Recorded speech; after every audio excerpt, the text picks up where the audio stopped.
Yo, book nerds! Today we're going to talk about commas. I did a recent video on the Oxford comma, but that video made me want to talk about commas in general because commas are so misunderstood and misused all the time, and it drives me crazy.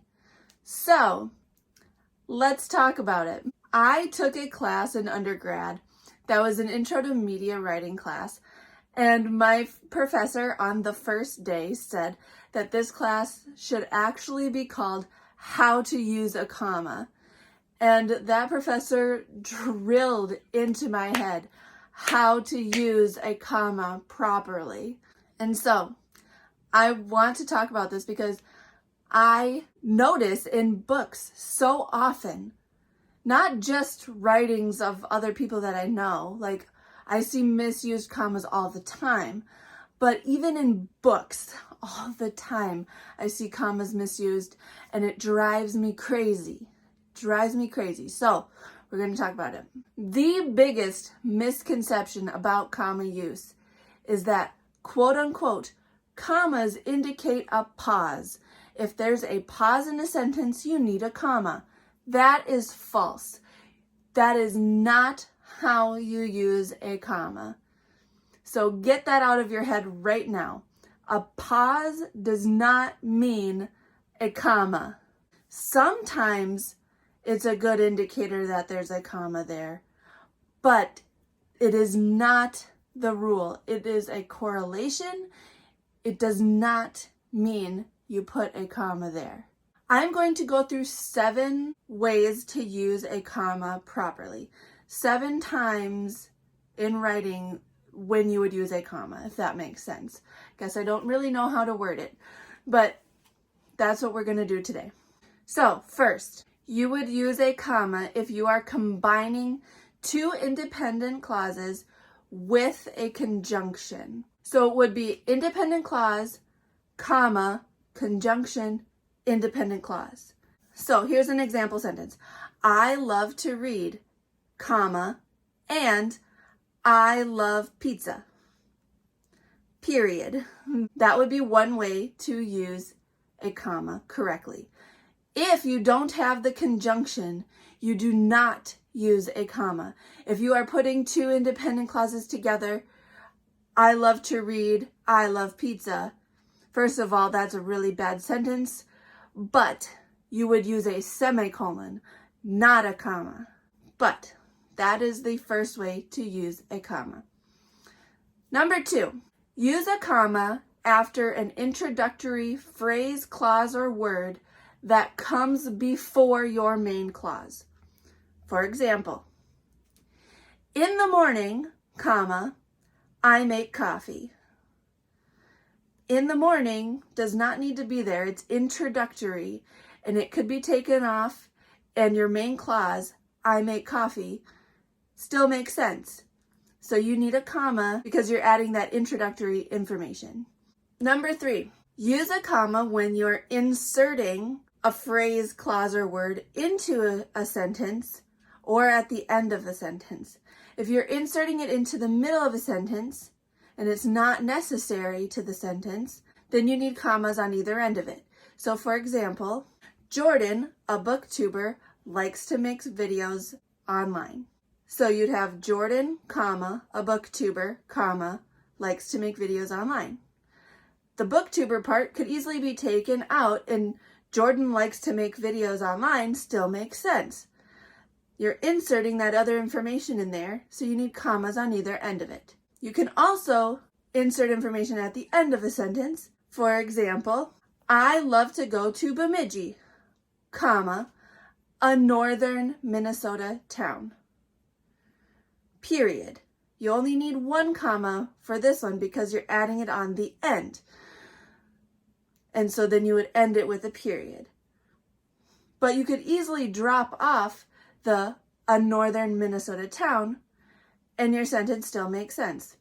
I love to go to Bemidji. The 4th usage of a comma is when you have a list of 3 or more items. And so you would say something like apples, comma, oranges, comma, and grapes. That would be when you would use the commas. And the last comma in that is called the Oxford comma. So if you haven't watched my other video on the Oxford comma, I encourage you to go watch that because I believe it's necessary. So again, when you have a list of things, you need commas. But it has to be 3 or more things. If you only have 2 things, then you would just separate it with the word and or whatever your sentence requires. So if I only have apples and grapes, there is no comma. You just need the and. The 5th usage of a comma is when you're writing out dates. So if you're writing out, say, my birthday is October 28, 1995.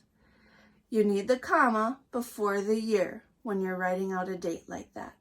Number 6, addresses. When you're writing out an address, you need commas. If you write out a street, then you'd need a comma, then the city, then a comma, then the state, and sometimes a comma and then the country. So if you're talking about Barcelona, Spain, you would put Barcelona, comma, Spain. Let's say you're talking about El Paso, you would put El Paso, comma, Texas, and maybe comma, USA. If you had a full street address, then you would do 123 Gray Street, comma, El Paso, comma, Texas, comma, USA. Number 7, this one is probably the most confusing for people, I think, besides the inserting clauses and phrases into sentences. This one kind of rivals that. You'd put a comma if you have coordinating adjectives that describe a noun. So, for example, big, comma, hairy dog. You'd need the comma between big and hairy because big and hairy are both equally describing the dog. A great way to check this is by flipping them around. You could easily say the hairy, comma, big dog. Does it roll off the tongue as nice? No, but it makes sense because big and hairy are the same. They have the same weight. They're both describing the dog. Another way to check is by taking out the comma and putting and. So you can say the big and hairy dog, and it makes sense. If the adjectives are non-coordinating, then you do not put a comma. So for example, a blue police box. You can't say the police blue box. That doesn't make sense. And you can't say the blue and police box. That does not make sense. Those are non-coordinating adjectives. So that one I know is a little confusing, but if you can flip them around or insert and instead of the comma, that is the best way to check that you're using the comma correctly there. Editing Jordan here. I realized after recording this video that I missed an important time when you might use a comma that I should talk about. So another important time you would use a comma is when you have a sentence where someone is saying something and you have quotations. So that might look like this. George said, comma, quote, I love pizza, period, end quote. So that would be one way. The other way would be, quote, I love pizza, comma, end quote, said George. Something like that. When the said part of the sentence comes before the quotation, the comma comes right after said. If the said part comes after the quotation, the comma will be inside the quotations in place of the period that would end that sentence. So I just wanted to add that one because I think that one's a pretty big one. And this list wasn't meant to be an exhaustive list of every time you should use a comma. But basically, I wanted it to be the big ones, the main ones, because English is weird and there's always going to be strange sentences that, like, for real, just they come up and yeah, it's hard to prepare for everything that might come up. But I really just wanted to make this video to give you guidelines on the big main times you would use a comma and also to dispel the myth that a comma is a pause in a sentence, because that is not true. So I just wanted to add that one. So there you go. Back to the original video. So I know that's a lot of information and I went through it really fast, but I hope that it helps people understand how to use a comma correctly. And I really, really want to drill it into people that a comma does not mean a pause. It does not mean a pause in a sentence. Did you see me list anywhere in those 7 that there was a pause, so I put a comma? No, I did not say that anywhere, because that's not true. So stop doing that. I see misplaced commas so much in writing. I'm going to become an English teacher, and I've seen it in children's writing. I've seen it in coworkers' writing, my friends, family, whatever, but I've seen it in books as well. So many times commas are misplaced, and it drives me bonkers. It drives me bonkers, and I want people to know how to use a comma properly. So that's why I made this video.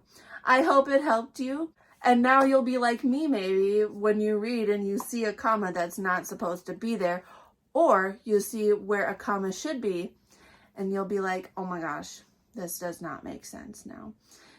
I am getting you on my grammar police team here because I'm so sick of it. But in all honesty, I do hope that this helps you understand how to use a comma. That's all I have for you today. Hit like and subscribe. Thanks for talking books with me.